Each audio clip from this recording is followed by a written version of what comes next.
How you doing, YouTube? This dude, Matt, Massive Beer Reviews, back with yet another review. That's why you're here. That's why I'm here.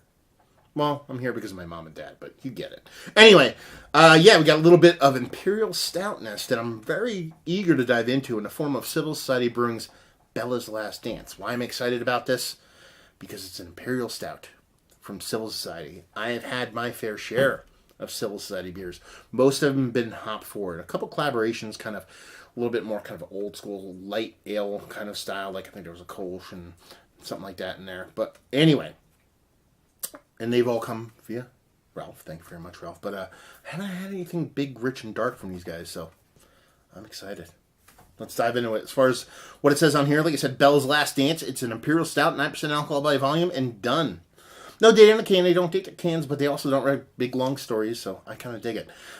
Listen, there's a couple ways you can kind of work yourself into my heart. Food. That's good if you hit the right marks, a couple different things. In beer world, there's spices. I like spices. I like maple syrup, a couple different things. Or dogs. I love dogs. So while this label is typically something I would poop on because it basically looks like that kind of 80s kind of portrait, like glamour portrait thing girls used to do with that halo thing, which I would be like poop on because it's like a Tim and Eric trying to be funny but not funny thing. It's got a dog on it, so it wins. So there you go. I love the label. That's a really long version of me saying I like the label. So if that's any indication of how this review is going to go, buckle up, Buttercup. It's about to get freaky in here. I don't know what that means, but it sounded fun, like reached my mouth tongue. Anyway, yeah. What do we have here? We have, bit over a finger of what I like my coffee to look like color. Infinite creaminess, super tight compact bubbles, and you know what? That she be dark. That is dark. So, guess what? Newsflash. She looks like an Imperial Stout. See what she smells like. Ooh, nuttiness, man. If there's not some kind of like nutty kind of hazelnut thing or some kind of nutty, like, I don't think you can get that kind of nut level nuttiness outside of the Crazy House, where I'll be one day.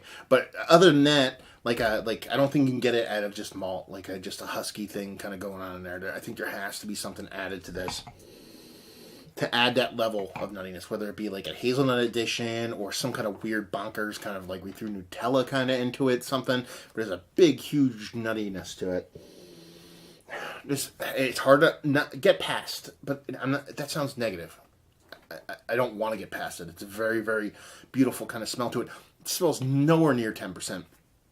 It's got more of like a kind of like a 6% nose to it. There's a little bit of soft malt behind it, but that's pretty much it. Just nuts and nuts and nuts. So, how many times you can say nuts in a review? We're going to find out today. Let's see what she tastes like. Nuts.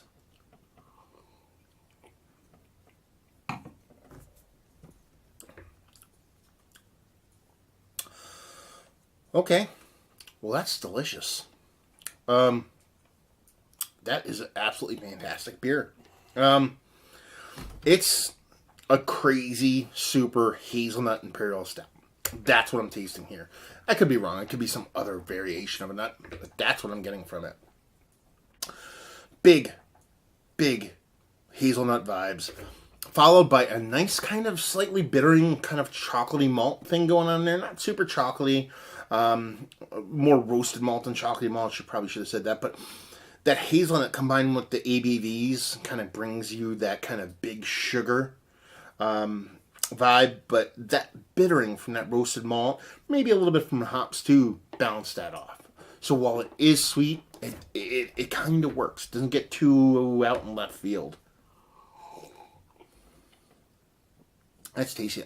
Far and away, the best beer I've had from Civil Society by themselves. Sans collab. This is just really well done. Drinks really nice. There's almost like a Imperial Porter vibe to it instead of a stout because it has this nice creamy fluffiness to it. And that's nuts, man.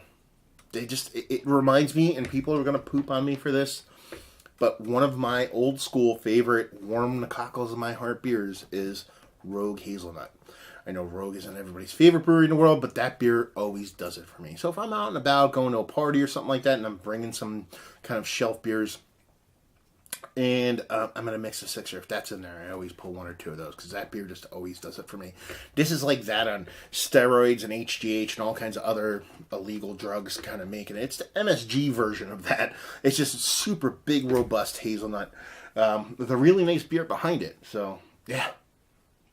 Call me smitten because this is absolutely tasty. And it always kind of just does me a little bit better when it comes from like Florida. I don't know why. Florida's known for their stouts. I mean, Scar City to Cycle to Funky Buddha to the whole nine, they're just killing it on the kind of pastry stout front.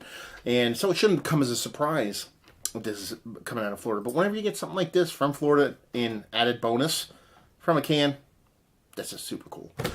So yeah, let's talk about it. I'm done because it's just hazelnuts and a nice, beautiful stout behind it. Let's talk about it. It's one of the better stouts I've had as of late. Yes, absolutely. Just, it won me over. From the nose to the taste, everything about it. Super fan. Value and availability, no idea. Maybe Ralph can chime in. I'm assuming this has got to be, pushing $20, give or take. And brewery only, I assume, and just leave you with, if you like, what will you like this? If you like well-made beers. If you like imperial stouts, if you like nut-laden imperial stouts, you'll like this. Because that's what this is. It's a really well-made, nut-forward imperial stout that just, sometimes when you have less ingredients or less weirdness going on, it works. And I think there's a core 4 beer with nuts involved. If you told me, yeah, sure, there's a little lactose or vanilla bean or something like that in there, it might be in there, but it's because of that sweetness you got from it. But I think this is not anything overly complex. So, yeah, tasty stuff. Definitely worth a pickup if you can grab it. There you go. Another review in the books. Hopefully you guys enjoyed it. If you didn't, anywhere in between, down there, words and stuff and things. Facebook, Twitter, Instagram, Untapped, Massive Beers, all 4 of those places if you want to check me out somewhere else. Whispers. And hopefully you guys enjoyed the review. Hopefully you're enjoying a nice beer right now. And hopefully see you next time. Cheers.